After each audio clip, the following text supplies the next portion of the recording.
Muy bien. ¿Quieren hacer algunas preguntas? Sí. Bueno. Sobre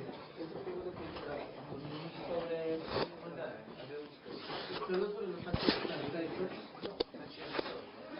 Perfectos, ¿no? ¿Cuáles serían los actos perfectos? Los actos humanos perfectos son los actos humanos buenos, o sea, aquellos que despliegan la esencia humana de manera tal que anticipan el fin de la vida humana, que es la contemplación perfecta. Y la contemplación perfecta hay que entenderla en el sentido de una asimilación de una nueva realidad, especialmente de la realidad principal, que es la realidad divina, que es la causa de todas las otras cosas. Ahora, cuando nosotros contemplamos la realidad de Dios y la de las otras cosas, adquirimos esas perfecciones que están en Dios y en las cosas. Ahora, cuando nuestros actos morales son buenos, nos preparan para esa contemplación y nos preparan haciendo que de alguna manera nuestra inteligencia tenga algo ya de esa contemplación de un modo práctico. Por eso los actos humanos buenos dan una cierta felicidad, que es distinta de la felicidad en la cual consiste el fin último. Esa felicidad es una felicidad activa, según Aristóteles, que es propia de la política, o sea, de los actos humanos que se hacen en la comunidad política, que es la comunidad, la sociedad de los hombres. Padre, frente a la libertad de los actos, nos habló de ella.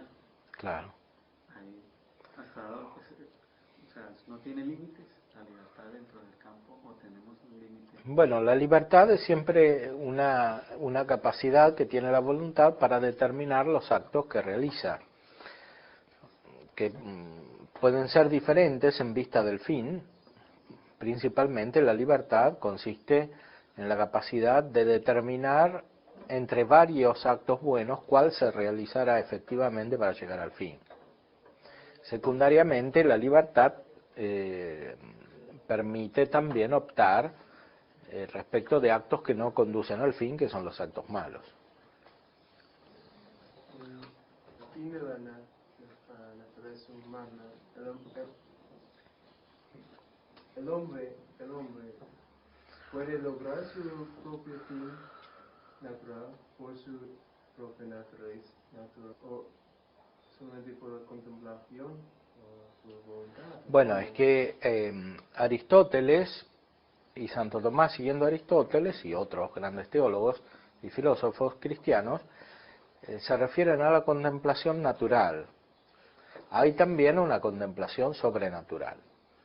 En ese sentido, Santo Tomás, al principio de la segunda parte de la Suma, distingue un fin imperfecto de la vida humana, que corresponde a la contemplación natural, y un fin perfecto de la vida humana, que corresponde a la contemplación sobrenatural. Un fin imperfecto en sentido relativo al de la contemplación natural, al de la contemplación sobrenatural. Pero si lo comparamos con los actos naturales prácticos, es un fin perfecto, porque es la perfección a la cual conducen esos actos, ¿no?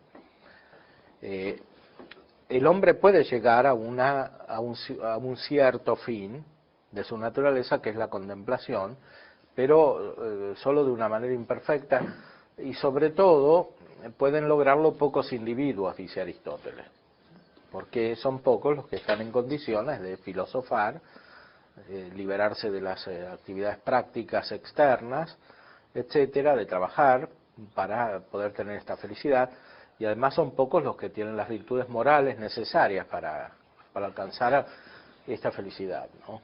Aunque sea imperfecta.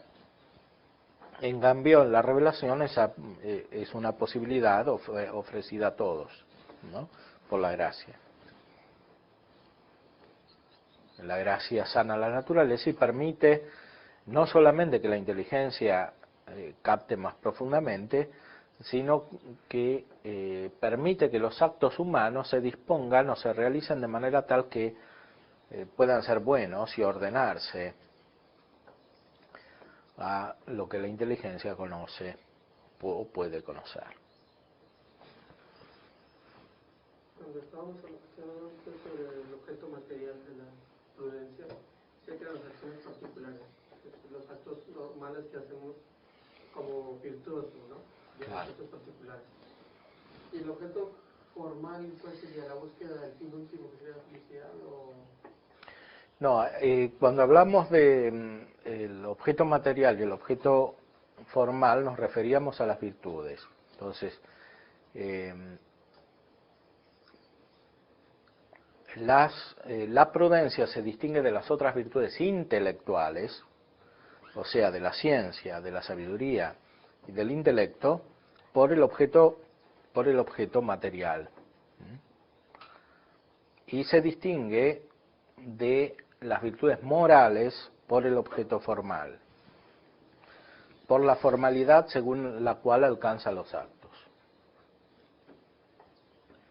Dicho de otra manera, la prudencia se dirige a lo mismo que la justicia y que la fortaleza y que la templanza, pero lo ve de otra manera, o mejor, capta en eso mismo algo diferente. Porque lo que capta la prudencia es un aspecto inteligible. En cambio, lo que capta la justicia es un bien,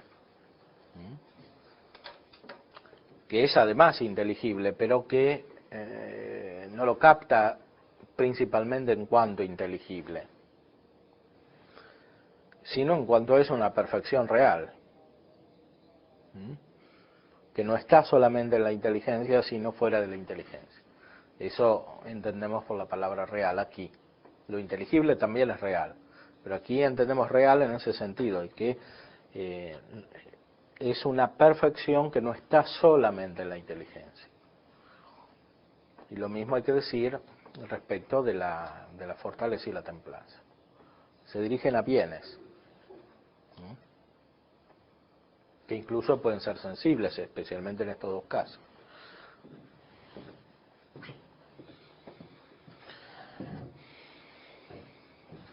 Muy bien.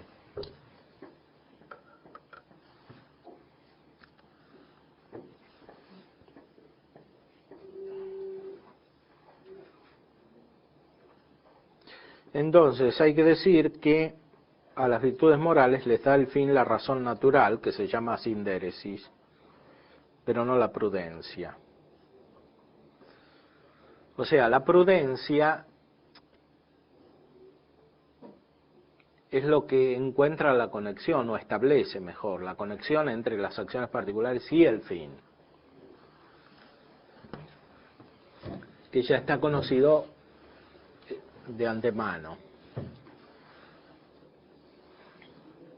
a lo cual ayuda especialmente el hábito de los primeros principios prácticos, que es la sindéresis.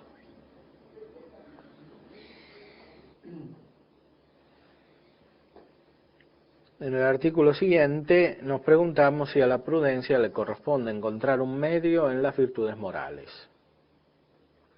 Si a la prudencia le corresponde encontrar un medio en las virtudes morales.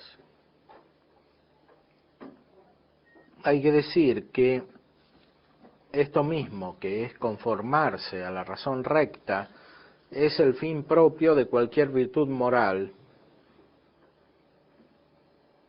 pues la templanza intenta esto,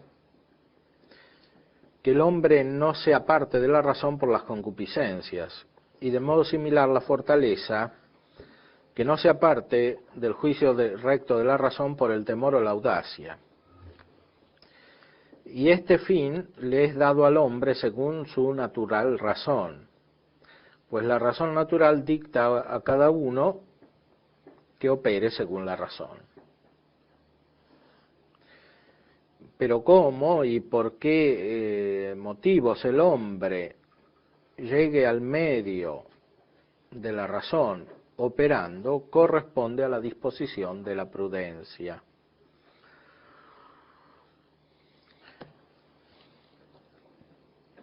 Aunque alcanzar el medio sea el fin de la virtud moral, sin embargo, por la recta disposición de aquello que corresponde al fin se encuentra el medio.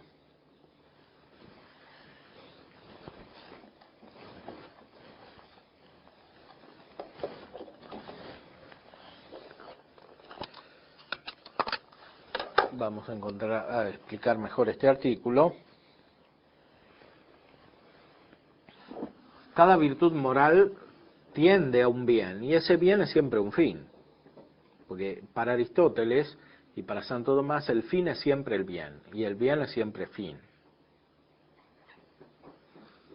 El fin no es algo ideal que no existe. Es algo real que tiene que eventualmente llegar a existir en aquel que todavía no lo posee, pero ya existe en otra parte.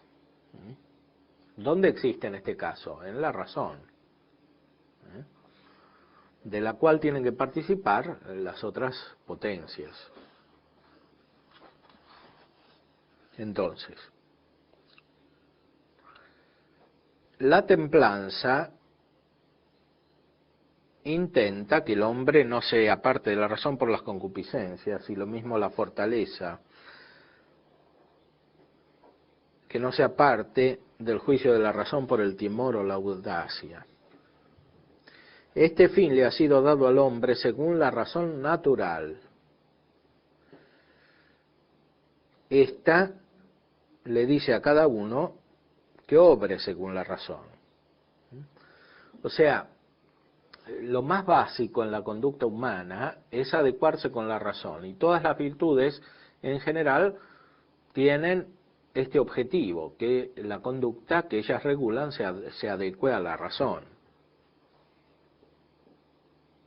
Pero respecto de los distintos objetos sobre los que hay conductas humanas, corresponde a la prudencia establecer de qué manera práctica, concreta, se da esa adecuación con la razón. Porque no se trata de algo solamente teórico, es algo práctico que hay que realizar en concreto, que quiere decir en circunstancias particulares. Y para eso la razón tiene una especial capacidad o virtud que se llama prudencia. De esta manera, lo principal que hace la prudencia, dice el artículo siguiente, 8, es mandar, establecer un precepto, prescribir. Establecer un precepto, prescribir.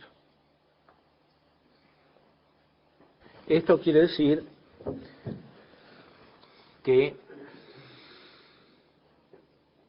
la prudencia no solamente conoce teóricamente, ni principalmente conoce teóricamente, sino que conoce prácticamente en el sentido de que adecua la operación práctica con un conocimiento teórico. Ese conocimiento teórico es doble. Es primero el conocimiento del hombre como tal, y después es el conocimiento del fin del hombre. La prudencia hace que la operación se adecue a lo que es la naturaleza humana. Y también, juntamente con esto, que se adecue al fin del hombre, que consiste en el perfeccionamiento de esa misma naturaleza humana. Esto la prudencia lo hace mandando, ordenando.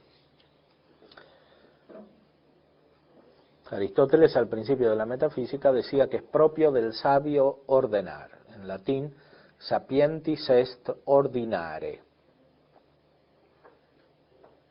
Es propio del sabio ordenar. Hay que decir que la prudencia es la recta razón de las cosas por obrar, como se ha dicho, por lo cual es necesario que sea aquel principal acto de la prudencia que es principal acto de la razón de las cosas por obrar. De la cual razón son 3 actos, de los cuales el primero es aconsejar. Y esto pertenece a la invención o investigación. Pues aconsejar es buscar, como se dijo. El segundo acto es juzgar acerca de las cosas encontradas. Y esto consiste en la razón especulativa. Pero la razón práctica que ordena a la obra procede más allá. Y por eso hay un tercer acto suyo que es el prescribir. El cual acto consiste en la aplicación de lo aconsejado y de lo juzgado a la operación. Y porque este acto es más cercano al fin de la razón práctica, por eso es el principal acto de la razón práctica y consiguientemente de la prudencia. Aquí vemos entonces cómo la prudencia une lo particular con lo universal, porque antes que el acto racional de la prudencia hubo otro acto que es el de juzgar, y antes que este otro que es el de investigar o aconsejar. Estos actos tienen más que ver con la razón teórica. En cambio, el último tiene más que ver con la razón práctica, y por eso pertenece principalmente a la prudencia. Ordenar. Ordenar quiere decir adecuar lo concreto, entendiendo por concreto las circunstancias determinadas que se dan en la realidad sensible, y por lo tanto también los actos que proceden de las facultades que tienen una raíz corporal en el hombre, con las perfecciones inteligibles que la razón alcanza. Es la misma razón la que hace eso, la que acomoda, y esto lo hace por una virtud especial que es la prudencia.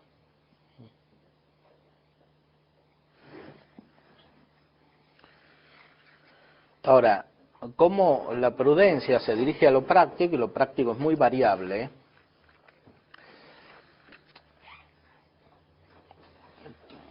hay que decir que la preocupación pertenece a la prudencia, o en castellano se puede decir también solicitud, que es lo mismo, dice Santo Tomás, que la vigilancia. La palabra vigilancia viene de estar despierto, o sea, estar atento a lo que pasa.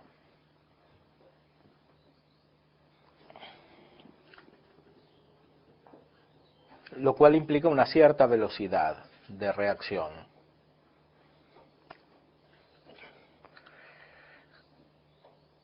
Dice el filósofo en el 6º libro de la Ética que es necesario operar velozmente las cosas aconsejadas y aconsejar tardemente. Y por eso la solicitud pertenece propiamente a la prudencia. Y también por esto Agustín, en el libro de las costumbres de la Iglesia, dice que de la prudencia son las preocupaciones y la vigilancia diligentísima.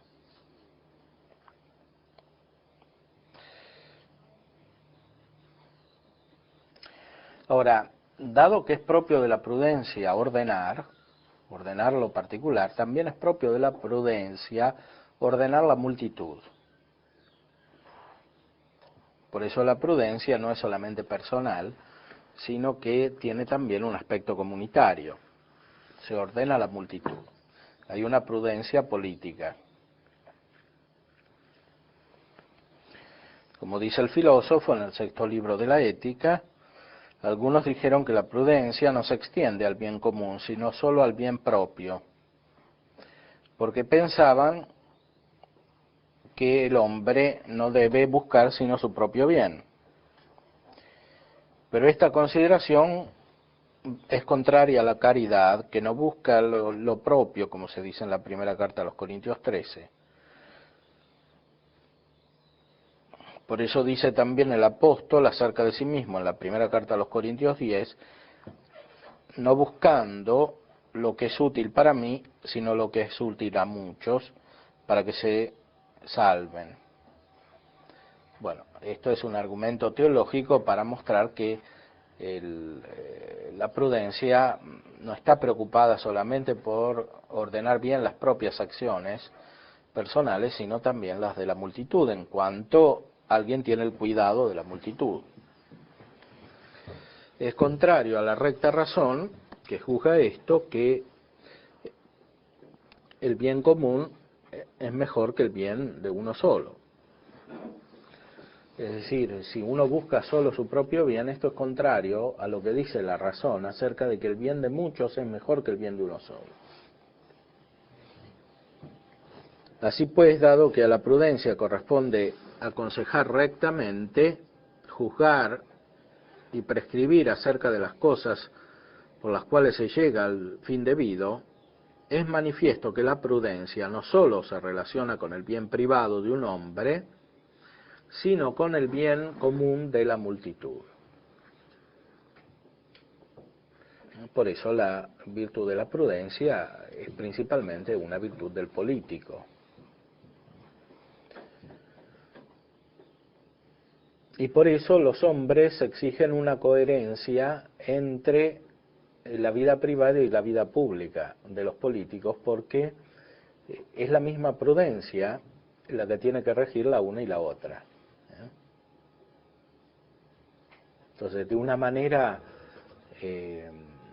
no del todo explícita, muchas veces se percibe esta correlación entre la prudencia del individuo particular y la prudencia de ese mismo individuo en cuanto rige la multitud.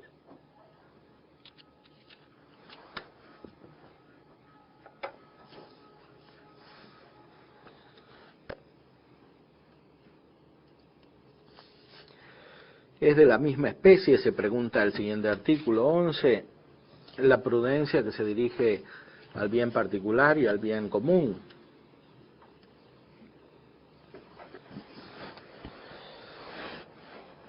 Las especies de los hábitos se diversifican según la diversidad del objeto que se considera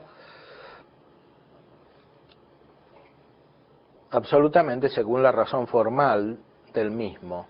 Ahora, la razón formal de todas las cosas que se dirigen al fin se considera de parte del fin, como se dijo, y por eso es necesario que en relación a los diversos fines se diversifiquen los hábitos, las especies de los hábitos.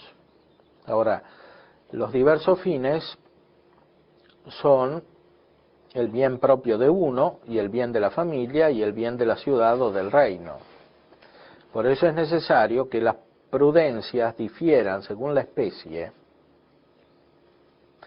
según la diferencia de estos fines, es decir, que una sea la prudencia tomada simplemente, que se ordena al bien propio, y otra sea la prudencia económica, que se ordena al bien común de la casa o de la familia, y una tercera la prudencia política, que se ordena al bien común de la ciudad o del reino. Entonces, hay tres especies de prudencia, pero las tres especies están bajo el mismo género. Y de estas tres especies, hay una que se dice prudencia en el sentido ejemplar o principal, podríamos decir, que es la prudencia respecto de uno mismo.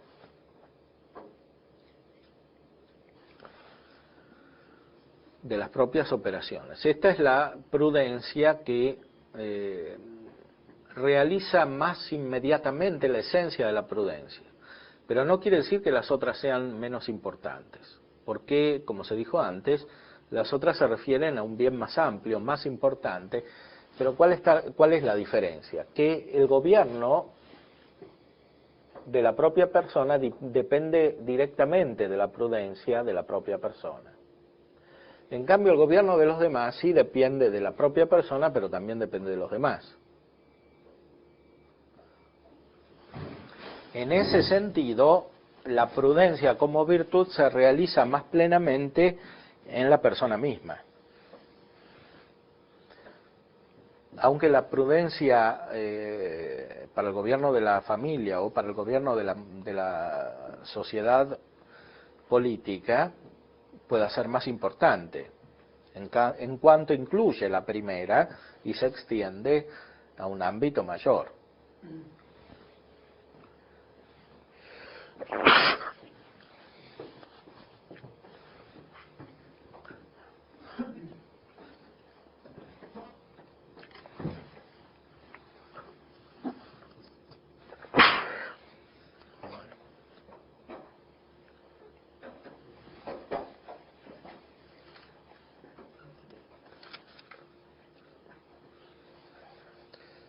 Cuando consideramos la prudencia política, nos preguntamos también si la prudencia está en los súbditos o solo en los príncipes.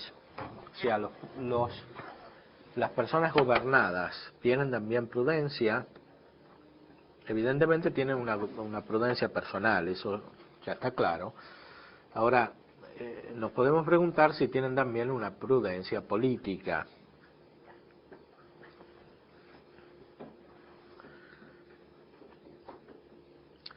El filósofo dice en el sexto libro de la Ética que las prudencias políticas son de dos especies. Una es positiva o productora de las leyes, que corresponde al príncipe o a los príncipes, y la otra es aquella que retiene el nombre común de política, que se refiere a los singulares.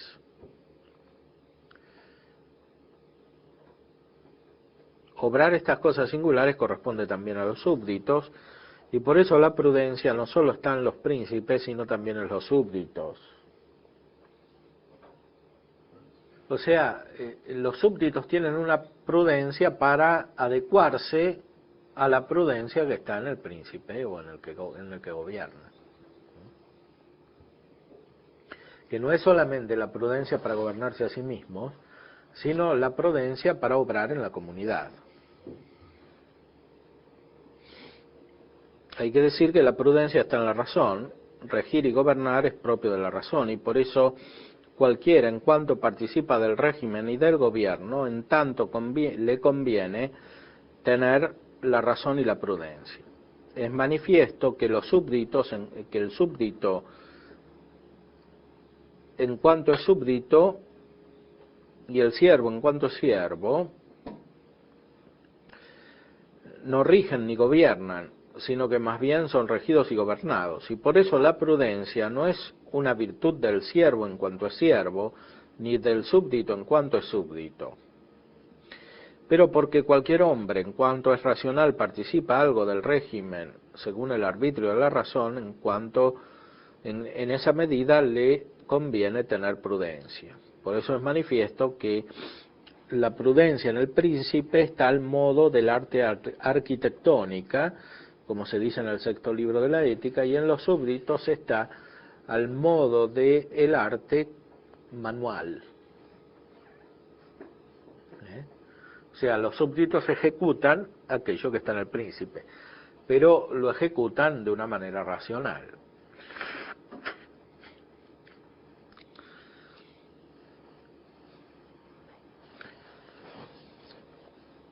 En el artículo 13 hay un tema que es especialmente importante para el estudio de la prudencia, que se refiere a la situación efectiva de los hombres que están en el pecado. Entonces, si puede haber prudencia en los pecadores.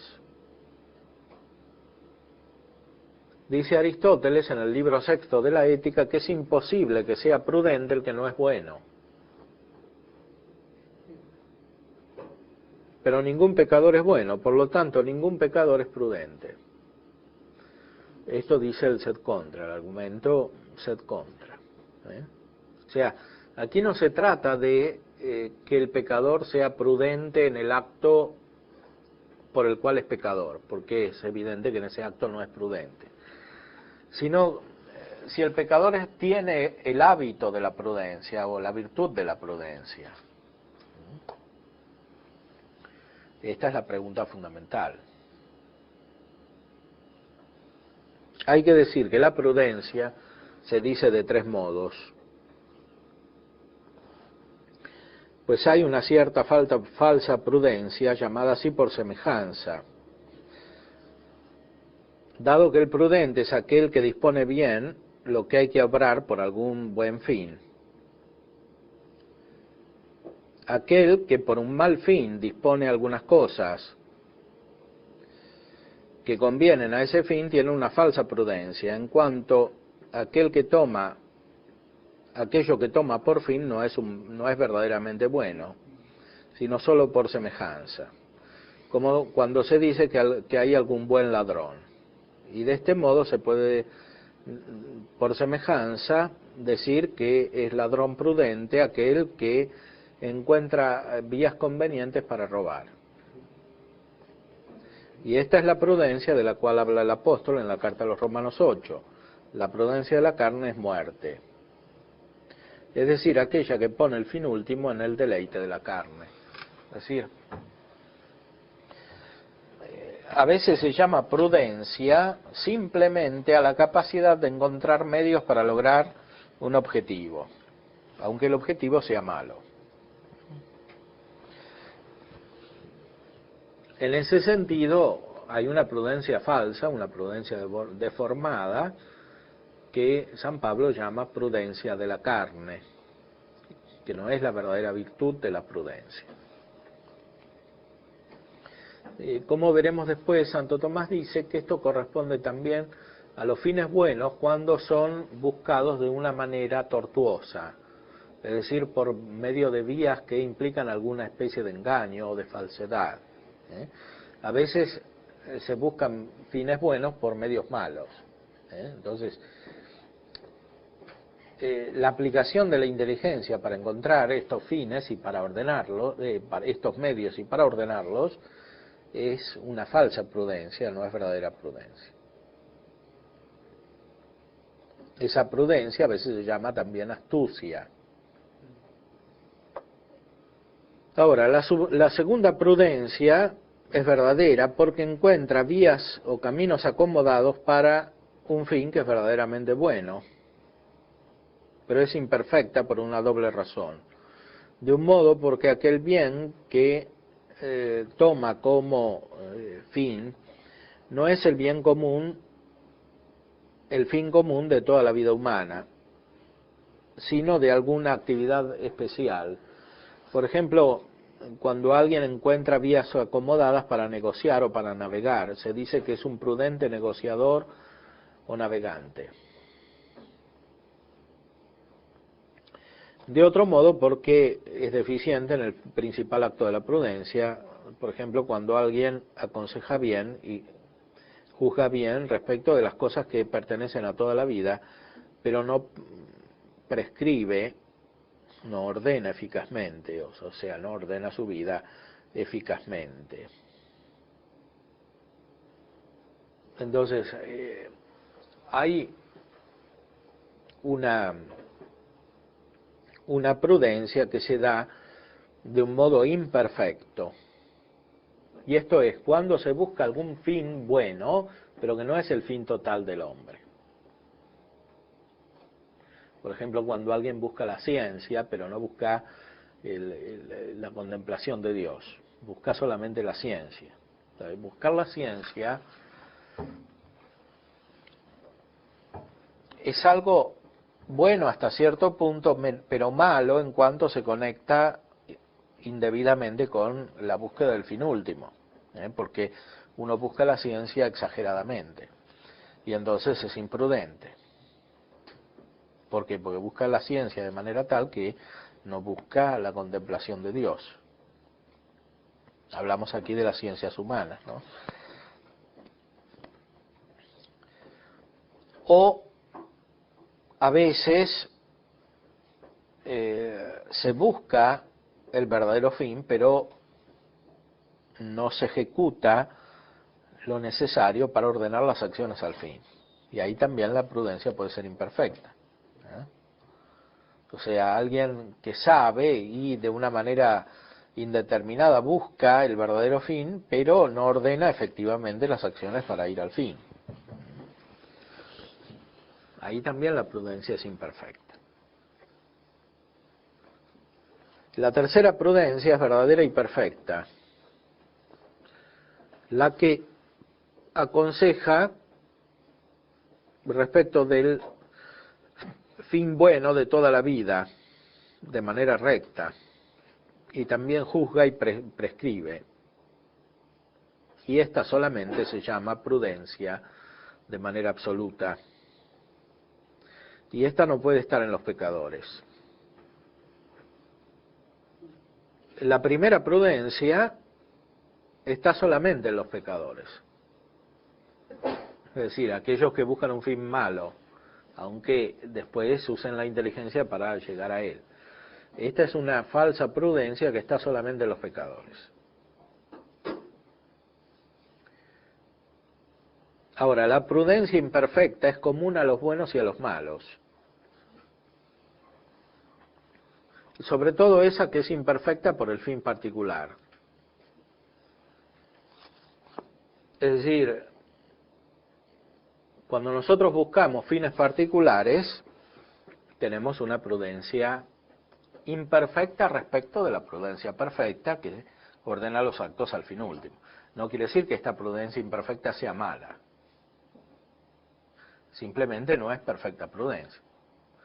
Ahora, la que es imperfecta por el defecto del acto principal, esa está solamente en los pecadores. Muy bien.